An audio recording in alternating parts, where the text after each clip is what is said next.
kesimpulannya jelas bahwa manusia itu senantiasa ada di dalam dua wilayah. Pertama adalah wilayah yang dia bisa kuasai dan dia bisa memilih di sana, dan yang kedua adalah wilayah di mana dia tidak bisa kuasai dan dia dipaksa untuk beriman di sana.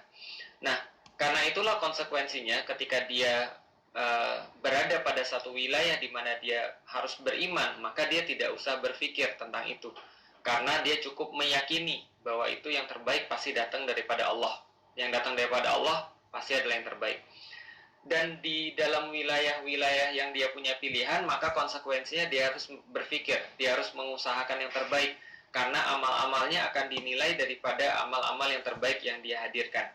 Maka konsekuensi yang paling tingginya adalah kalau kita melihat pada satu amal, sebenarnya pembahasan tentang takdir dan pilihan harusnya membawa pada satu kesadaran, ujungnya adalah apakah perbuatan kita itu dihisab atau tidak. Kalau perbuatan kita itu dihisab, maka kita benar-benar harus detail, kita benar-benar harus mengurusnya dengan baik, benar-benar harus memperhatikannya dengan baik. Tapi apabila perbuatan itu tidak dihisab, maka kita bisa untuk merasa santai atau merasa ya sudah, tinggal diserahkan kepada Allah. Maka itu kesimpulan yang kemarin kita sampaikan. Lalu bagaimana dengan orang yang beriman atau tidak beriman? Itu kira-kira hidayah atau takdir? Itu hidayah atau takdir. Itu kira-kira takdir atau merupakan sebuah pilihan. Hidayah itu keterpaksaan atau adalah sebuah pilihan. Karena banyak orang yang mengatakan bahwa hidayah itu seolah-olah ya datang daripada Allah. Misalnya ketika Allah berfirman di dalam Al-Quran, innallazina kafaru sawun alaihim a'angzartahum am lam tungzirhum la yu'minun. Sama saja orang-orang kafir itu, Anda berikan peringatan atau Anda tidak berikan peringatan, mereka tidak akan beriman. Apakah kalau begitu, lantas orang-orang yang sudah dikafirkan oleh Allah dalam tanda kutip, lantas mereka tidak bisa lagi beriman dan tidak perlu lagi didakwai. Tapi dalam ayat yang lain Allah sampaikan, siapa yang mau beriman, berimanlah, dan siapa yang mau kafir, maka kafirlah. Misalnya di dalam surat Al-Kahfi misalnya. Nah, maka ini mungkin membingungkan bagi beberapa orang. Walaupun kalau kita kembalikan lagi, kita bisa mendapatkan jawaban yang sangat memuaskan, yaitu adalah apakah sesuatu itu adalah akan kita kuasai atau tidak kita kuasai. Apakah sesuatu bersifat keyakinan atau bersifat amal. Jadi mudah sekali kalau dikembangkan di sana. Tapi saya coba untuk menyampaikan sedikit cerita. Rasulullah Shallallahu Alaihi Wasallam punya paman namanya Abu Thalib, dan pamannya Rasulullah itu beliau dakwai seumur hidup beliau ketika beliau jadi nabi dan rasul. Maka beliau dakwai terus pamannya, dan kebetulan pamannya ini bukan sembarang paman, tapi paman yang mengurus beliau dan paman yang benar-benar memperhatikan beliau, melindungi beliau, memberikan segalanya bagi beliau, hartanya, lalu kemudian jiwanya, bahkan menjadikan badannya sebagai benteng bagi Rasulullah Shallallahu Alaihi Wasallam. Jadi kalian kalau mau menyakiti Muhammad, maka kalian harus melalui aku, kata pamannya. Kalau misalnya aku masih hidup dan Bani Abdul Muthalib masih ada, niscaya Muhammad akan dilindungi. Itu adalah yang menjadi pembelaan pamannya terhadap Rasulullah Shallallahu Alaihi Wasallam. Tapi kita tahu sampai akhir daripada hayat hidupnya beliau tidak masuk kepada agama Islam. Walaupun Rasulullah Shallallahu Alaihi Wasallam sendiri yang mendoakan, Rasulullah sendiri yang mendakwahkan, tapi tetap beliau tidak beranjak daripada agama nenek moyangnya. Meninggal dalam kondisi tidak beriman, kemudian Rasulullah saking sedihnya, Allah menghibur Rasulullah Shallallahu Alaihi Wasallam dengan sebuah ayat, innaka la tahdi man ahbabta, walakinallaha yahdi man yasha, wa huwa a'lamu bil muhtadin. Bahwasanya Allah mengingatkan sekaligus menghibur Rasulullah, innaka la tahdi, engkau Muhammad tidak bisa menunjuki siapapun, man ahbabta, walaupun engkau sangat mencintai orang tersebut, walakinallah, akan tetapi dialah Allah, akan tetapi hanya Allah, yahdi man yasha, dialah yang memberikan hidayah pada siapapun yang dia kehendaki, wa huwa a'lamu bil muhtadin, dan Allah lebih tahu tentang siapa yang layak untuk mendapatkan hidayah. Berarti Allah menegaskan dirinya satu-satunya pemberi hidayah kepada manusia, bahwa Allah satu-satunya yang memberikan petunjuk bagi manusia. Dan kalau Allah belum berkehendak, maka tidak akan terjadi apapun. Dan Allah lebih tahu tentang siapa yang mendapatkan hidayah. Maka ini yang Allah tegaskan. Dan seolah-olah ini mendekatkan pada, ya Allah itu, bahwa hidayah itu adalah sebuah takdir. Tapi bahasan belum selesai sampai di sana. Oke, kalau gitu kita lihat lagi satu kisah yang lain lagi. Nanti kapan-kapan saya cerita tentang kisah lengkapnya, insya Allah. Tapi saya nggak tahu kapan, tapi ini cuma sekedar kisah singkat saja. Kakak saya masuk Islam, itu baru tahun 2019. Saya masuk Islam dari tahun 2002. Dan teman-teman tahu dari 2002 ke 2019 saya nggak pernah doain kakak saya sama sekali. Saya nggak pernah doain dia, saya nggak pernah dakwain dia, bahkan saya sangat berharap bapak ibu saya masuk Islam, tapi saya nggak pernah berharap kakak saya masuk Islam. Somehow dia selalu saya skip dalam doa-doa saya. Saya nggak pernah dakwain dia, saya nggak pernah ngasih dia apapun, dia nggak pernah saya doain. Tapi tiba-tiba di pertengahan 2019, ketika kita sering sekali ribut dari kecil sampai ke dewasa, bahkan sampai 2019 itu ketika saya sudah umurnya sekitar 35 tahun ya. Lalu kemudian 35 tahun saya benci sama dia mungkin saya nggak tahu seperti apa. Kita sama sekali jarang sekali untuk berinteraksi, bahkan saya nggak pernah nyimpan nomor teleponnya dia. Suatu waktu dia nanya tentang Islam pada adiknya, Felix Xiao. Yang Felix Xiao itu 2002 sudah dakwah. 2002 sampai 2019 itu dakwah kemana-mana, tapi kakaknya mungkin baru berkesempatan untuk nanya kepada dia, Lik, ini maksud hadisnya apa? Dia nyitir satu hadis tentang orang-orang yang mengurusi janda-janda yang itu mendapatkan pahala yang sangat luar biasa. Saya bilang betul, itu adalah hadis di dalam Islam. Lalu kemudian dia bilang, oh gitu ya, penjelasannya kayak gimana? Saya jelasin singkat dan saya kasih ada banyak hadis-hadis yang kayak begini, dan kalau mau ini saya kasih beberapa hadis yang sama. Misalnya contoh seperti yang sekarang kita jalani, siapa yang puasa di bulan Ramadan lalu melanjutkan dengan puasa 6 hari di bulan Syawal, maka seolah-olah dia sudah puasa 1 tahun. Jadi ada amalan-amalan yang bersifat sederhana tapi pahalanya tidak sederhana. Ada amalan-amalan yang kecil tapi pahalanya tidak kecil. Nah, saya kasih banyak sekali hadis-hadis itu pada kakak saya. Lalu saya bilang, kalau mau saya juga bisa kirimin kepada kamu buku-buku yang berkaitan dengan Islam kalau kamu mau baca. Dia bilang boleh, dikirim aja. Disitulah pertama kali saya baru membuka diri bahwa dia tuh mau tahu tentang Islam. Berikutnya ketika saya di Bandung waktu itu lagi ada gempa. Kemudian pas gempa itu pas saya lagi ada di Bandung sama anak-anak, lalu kakak saya ada di sana. Kakak saya ngajak ketemu.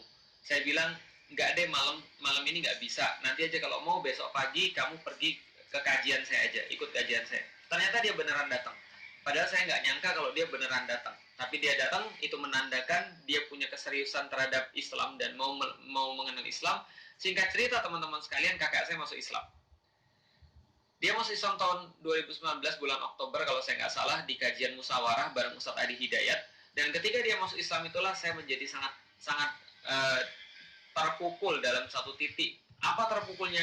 Bukan terpukul karena dia masuk Islam, tapi terpukul karena anggapan saya bahwa saya membatasi bahwa hidayah itu adalah haknya Allah.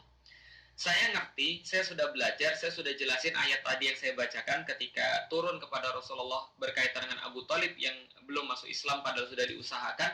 Innaka la tahdi man ahbabta. Saya paham dengan ayat ini, tapi saya luput bahwa saya merasa bahwa saya paham. Saya merasa bahwa saya ngerti, tapi sebenarnya saya belum ngerti secara total, belum ngerti secara penerapan. Yaitu adalah bahwa kalau Allah sudah berkehendak dengan seseorang, maka hidayah itu bisa datang pada dia.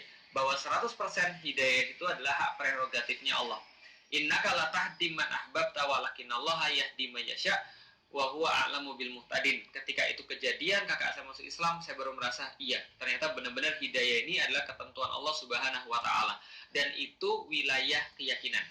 Dan itu wilayah yang bersifat imani, yang dari kemarin sudah kita jelaskan.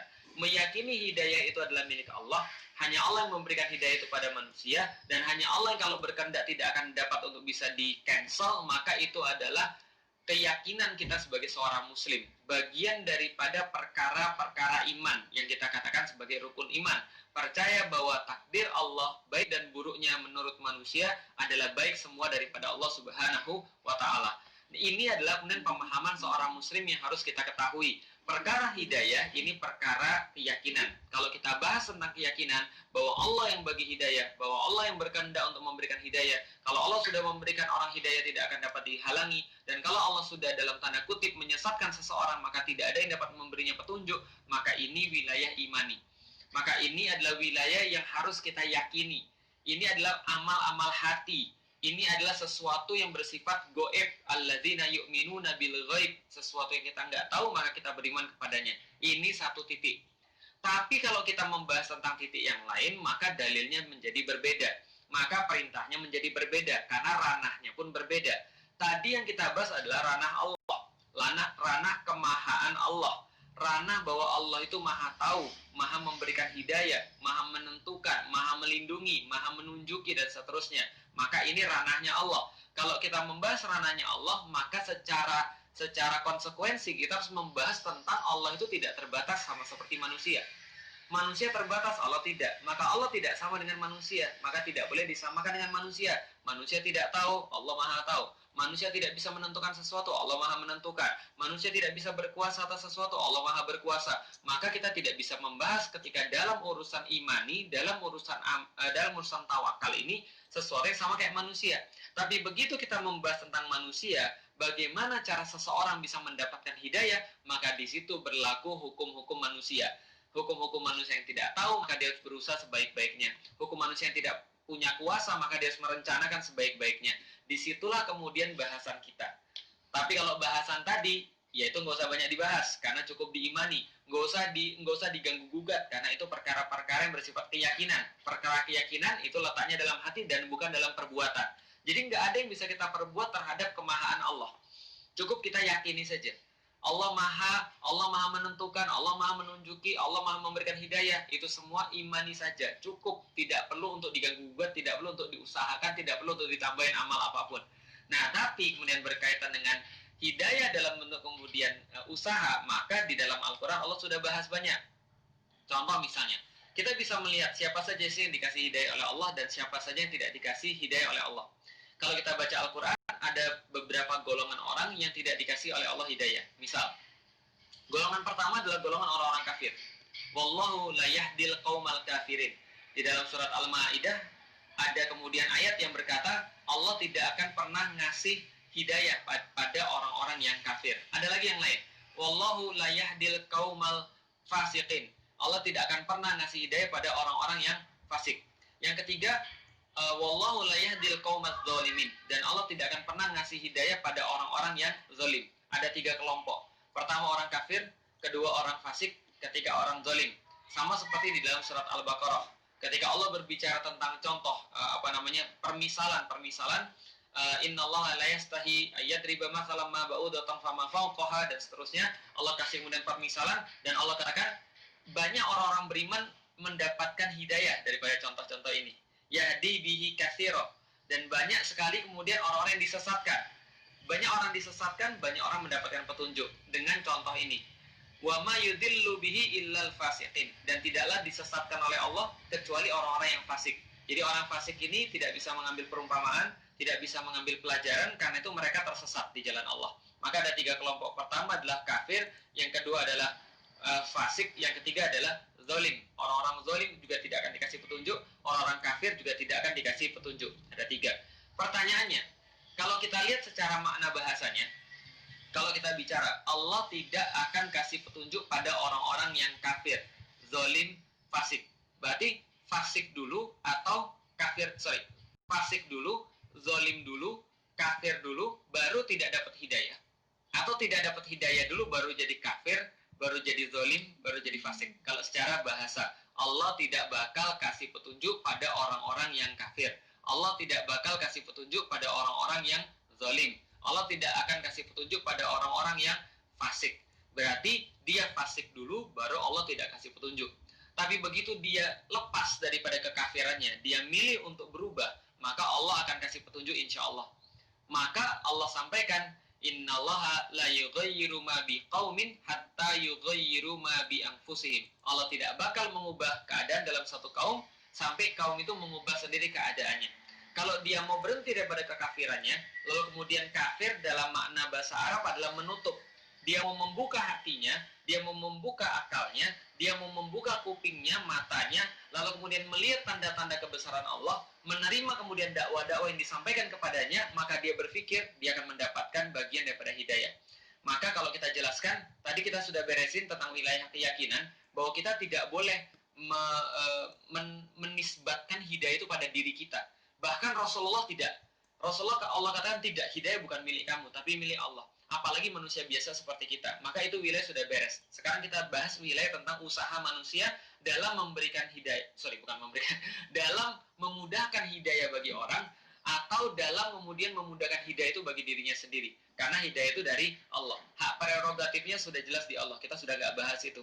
Yang kita bahas adalah wilayah keyakinan. Nah, dengan membahas wilayah keyakinan ini, maka kita jadi tahu kalau orang berhenti daripada sifat kekafiran, dia berhenti daripada sifat kemunafikan, dia berhenti daripada kezaliman, dia berhenti daripada sifat kefasikan, maka ada chance bagi dia untuk mendapatkan hidayah.